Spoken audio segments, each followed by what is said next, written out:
Assalamualaikum warahmatullahi wabarakatuh. Perkenalkan, nama saya Ajis Irwanto, anggota Koperasi Nira Satria. Alamat di Desa Ransamaya, Kecamatan Cilongo, Kabupaten Banyumas, Jawa Tengah.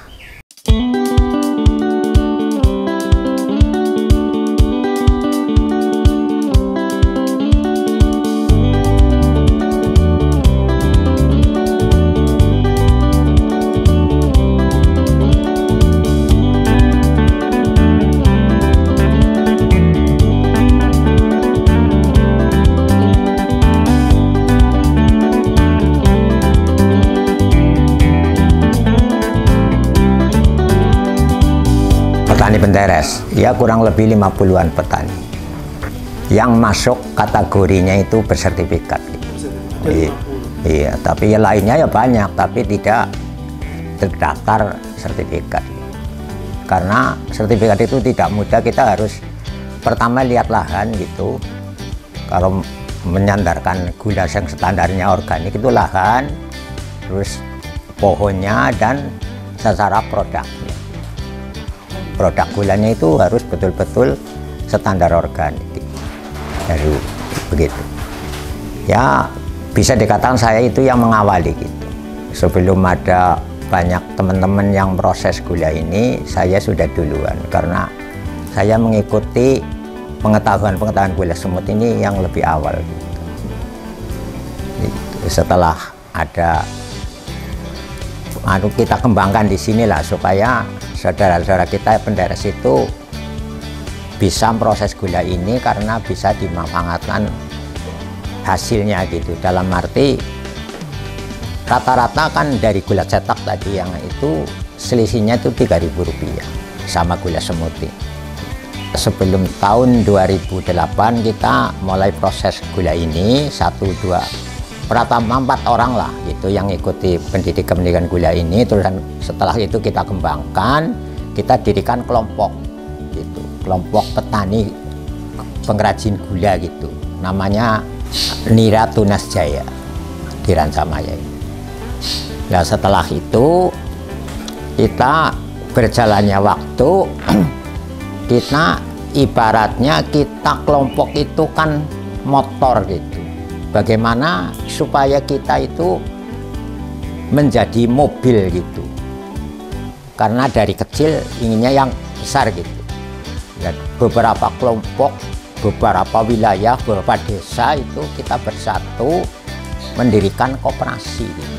Itu prosesnya panjang, lebih dari 1 tahun kita merancang memproses koperasi itu lebih dari 1 tahun. Mulai 2009 itu terciptanya koperasi itu 2011.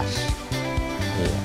Koperasi Nira Satria itu dibentuk, diresmikan itu 2011 setelah kita beberapa desa, beberapa kelompok itu bersatu mendirikan koperasi. Hambatan yang paling besar ya bisa dikatakan yang paling besar ini ya, hambatan itu dari awal sampai 1 tahun ke tahun berikutnya itu pasti ada, tapi yang paling besar setelah ada pandemi gitu. Karena begini, koperasi mengelola gula semut, gula organik dari petani gitu. Ini yang perlu saya ceritakan, mungkin nanti ada solusi yang bisa kita temui gitu. Nah, petani itu setiap hari produk, contohnya seperti ini, menderes, diolah menjadi gula, dijual gitu. Dan untuk kebutuhan harian gitu istilahnya. Itu prosesnya petani. Dan tetapi setelah ada ini pandemik ini, koperasi itu tidak bisa beli gula petani. Karena apa? Tidak bisa jualan.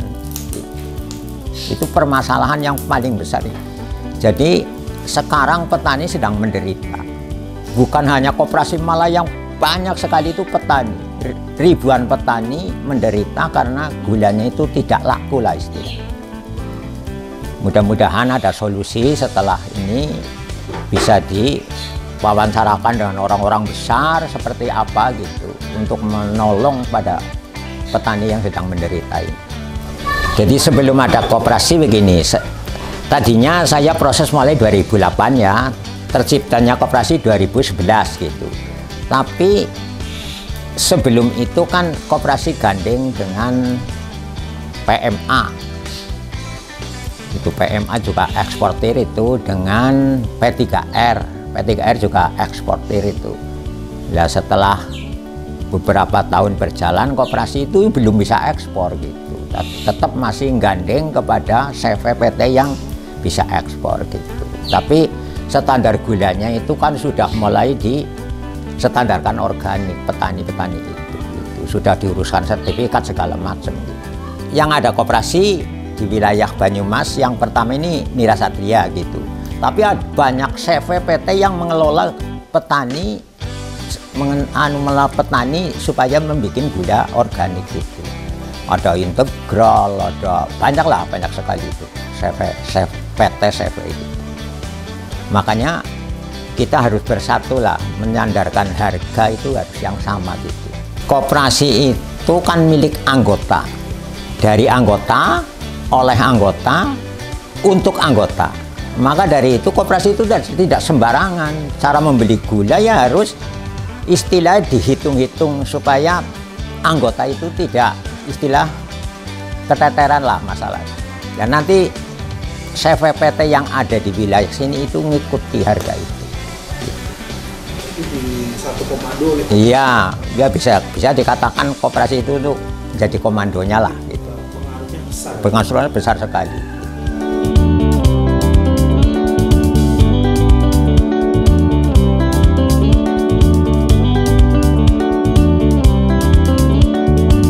Perkenalkan, nama saya Nartamanda Nusa. Saya dari Koperasi Nira Satria di Kecamatan Cilongok di Kabupaten Banyumas. Yang melatar belakangi pembentukan Koperasi Nira Satria adalah keprihatinan para petani penderes pada tahun 2008 yang silam, karena penderes itu petani yang memang belum ada perhatian dari pihak manapun pada waktu itu, dan masih terikat dengan pengepul, kemudian harga juga tidak stabil, kemudian produksinya juga masih jelek, kemudian pola pikir yang masih rendah, ya, sehingga kami sebagai kader muda, anak-anak petani penderes menginginkan adanya perubahan pola pikir yang lebih bagus. Jadi petani diharapkan mempunyai posisi tawar produknya kepada pengepul dan juga ke pasar, sehingga produk gula mereka bisa bersaing di pasar globalisasi. Untuk saat ini anggota Koperasi Nira Satria di tahun 2022 update terakhir itu jumlahnya 896 untuk anggota internal control system atau ICS. Nah, untuk anggota koperasi itu ada 450 orang, sehingga kami ada dua bagian, di mana anggota ICS ini adalah mereka yang terdaftar di dalam sertifikasi produk organik atau gula organik. Tapi kalau 450 inilah dia yang sudah memberikan simpanan pokok dan simpanan wajibnya kepada Koperasi Nira Satria. Kemudian manfaat yang diberikan atau yang diperoleh oleh anggota Koperasi Nira Satria adalah anggota mendapatkan yang jelas adalah simpanan atau sisa hasil usaha terakhir tutup tahun. Kemudian ada manfaat yang lain adalah BPJS Ketenagakerjaan, kemudian asuransi komunitas, dan juga ada fasilitas bantuan dapur bersih ataupun peralatan-peralatan bagi petani yang memang sudah harus ganti peralatan seperti itu. Jadi manfaatnya bisa dirasakan oleh anggota dengan betul-betul petani itu memberikan keloyalannya kepada koperasi. Dan yang lain adalah anggota Koperasi Nira Satya mendapatkan proses audit sertifikasi organik secara gratis, sehingga produk mereka bisa diklaim oleh pasar atau bisa ditawarkan oleh pasar baik domestik ataupun internasional dengan branding organik. Bukan hanya kelapa saja atau gula kelapa saja, tapi ada juga beberapa produk yang ada di bawah tegakan. Salah satu diantaranya adalah jahe, kemudian kunyit, kemudian beberapa buah, diantaranya adalah buah manggis ataupun buah nangka. Dinamika yang terjadi di dalam kami berkoperasi itu cepat sekali dan sangat perputarannya sangat cepat gitu ya. Karena kami berjualan atau memasarkan produk anggota ini basicnya adalah produk organik, sehingga dalam siklus sertifikasinya kita itu setiap 1 tahun sekali, yaitu kita ada renewal sertifikat. Itu yang kadang menyebabkan pasang surutnya pasar yang harus kita lalui. Itu yang pertama, yang pokok kami lakukan. Kemudian ada permasalahan di 3 tahun terakhir, yaitu tentang COVID-19. Itu sangat berpengaruh kepada kami di dalam pasarnya. Tapi kalau di dalam produksi di anggota itu sebenarnya tidak berpengaruh. Tapi di pasarnya kami sangat pengaruh. Apalagi dengan adanya pemasaran atau distribusi yang melonjak nilainya dengan cukup drastis, yaitu mencapai 3-6 kali lipat dari biaya operasionalnya. Itu membuat kami tidak bisa melakukan kegiatan kembali seperti itu. Manfaat yang didapat oleh anggota selain daripada dapat memasarkan produknya secara organik dan pasar internasional, anggota juga mendapatkan bimbingan teknis terkait dengan kualitas produksi, kemudian keorganisasian atau kepemimpinan.